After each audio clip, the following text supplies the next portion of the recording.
Chapter 4. Fear the Boss Coast Pony. Eventually all the ponies reached Sugar Cube Corner. Darko was at the bakery. Man, that place looks like a gingerbread house. Sweet, he said. Big Pie nodded, excited. Yep, and the person inside. If I caught up with you guys. Spike caught up Pinkie Pie, running in and almost crushed into the three new ponies. He stopped and looked up at them. Who are you three? He asked, surprised. Twice stepped forward. Oh, Spike, these are, our new friends. They're here under unusual circumstances which I'll explain later, she said. Spike shrugged. Good enough for me. What are your names? He asked. Danny, Sam, Tucker. After all three said their names, Spike's eyes caught Tucker's cutie mark. Hey, you have a strange cutie mark there. What is it? He asked, peering at it, interested. Twice Sparkle coughed.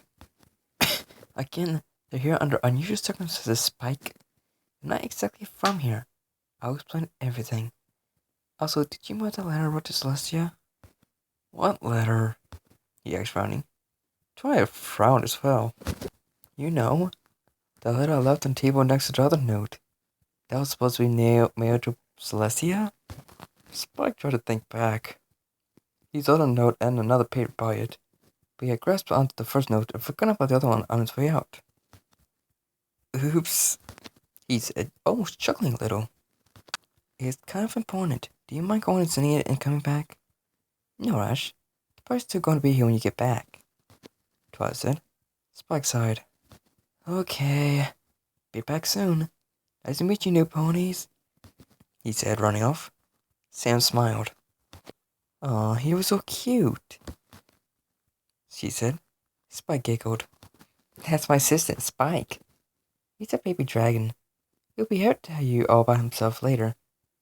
Come on, she said. They went inside and Pinkie guided them to a room. They looked inside, surprised by all the party decor and snacks that Pinkie set up. Balloons hung around the room. Pinkie Pie bounded in the room. Let's have some fun, guys. All the ponies, including the trio, couldn't help but smile. Then he found a place to put down the bag full of stuff they carried and began to have a fun time. Spike showed up soon and had fun as well. Tucker was snacking a lot. Not an unusual room at all. Thoughts began to open up a little bit up around them. Reddy decided to ask a question. So, guys, I know you're not from here, but, what exactly are your key marks inspired by? She asked. They shared a look. Then he shrugged. Well, I've always wanted to be an astronaut. I enjoy stargazing, so I suppose my key mark would be from that. After him, Tucker was happy to answer. I'm guessing that's since I love technology so much. Don't know where I'd be without it. And I love my PhD so much, that's what it would be. Sam was next. Well, I like to garden and I'm interested in the environment. That might explain the roses. But I'm also goth, so that's why I'm assuming they're dark purple. Goth? Gwerty asked. Sam smiled. Yes, it's a style. We typically like dark things and that sort of stuff. Interesting. Thanks. They chatted and had fun for a while longer. Then he stopped short for a moment when a puff of blue air came from his mouth. Everyone saw it. Hey, what was that? Are you cold? Rainbow Jazz said. But it's dangerously warm in here, Abject put in. Danny's friend shared a nervous glance. If you excuse me, I'll be right back. Going somewhere, Danny Phantom?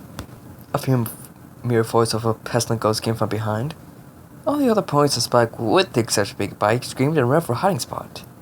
Danny, Sam, and Tucker turned around to see a blue ghost with a blue glow about him and a box cube mark floating in the air, waving his hooves up and down, trying to be scary.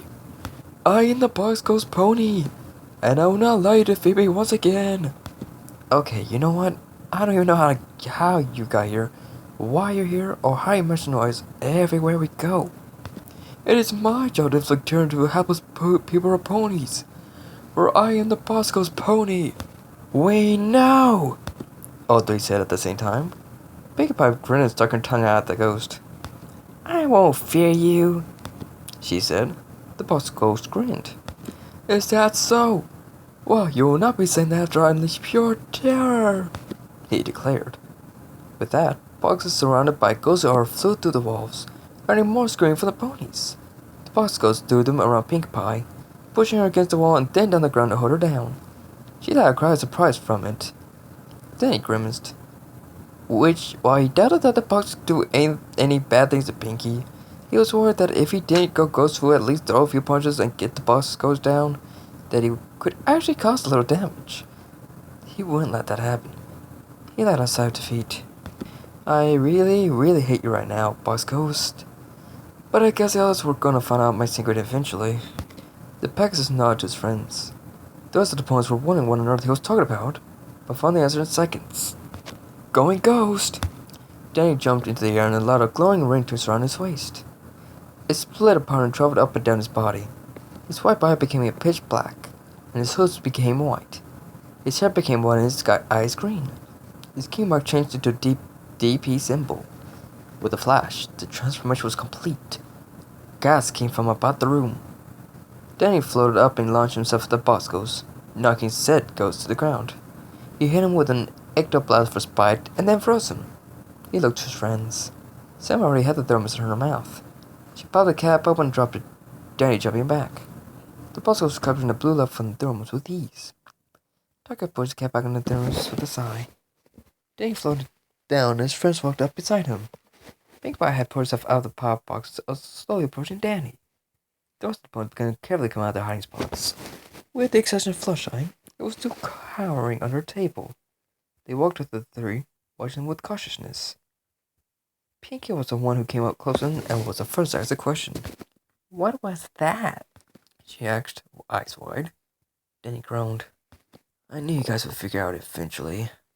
With the ring forming again, he changed back to normal. It's a long story. Basically, well, I'll be honest. I'm half ghost. What? Rainbow asked, confused. How's that possible? It was an accident in my parents' lab. They had built a portal ghost world. It didn't work.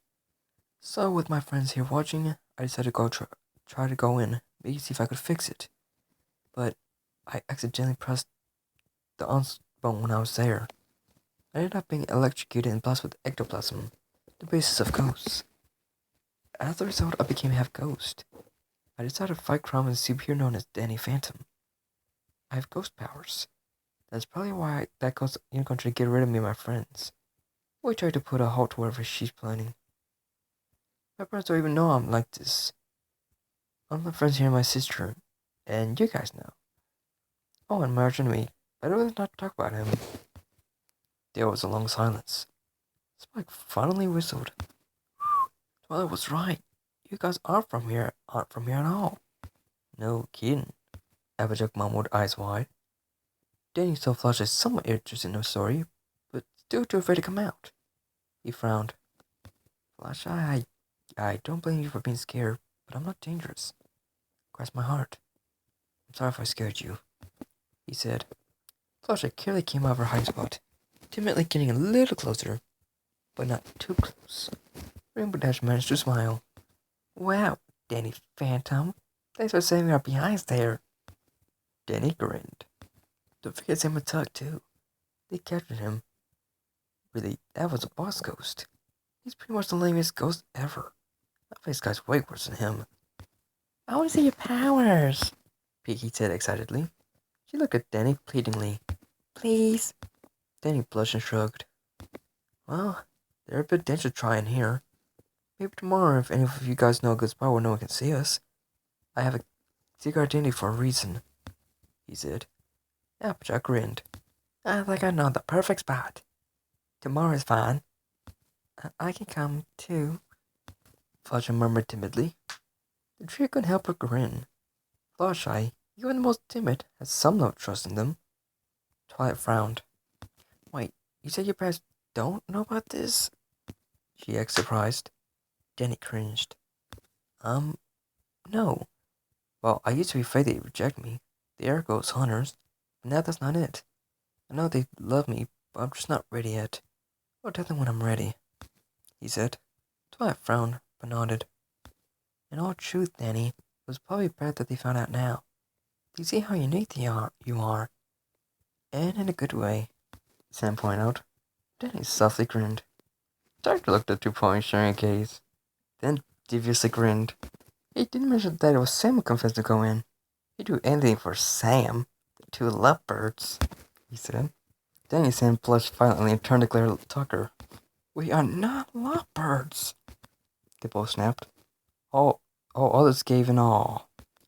You sure you're not together? Rorty asked. Both Danny and Sam shook their heads. Of course not. Oh, really? Rarity giggled. What a shame.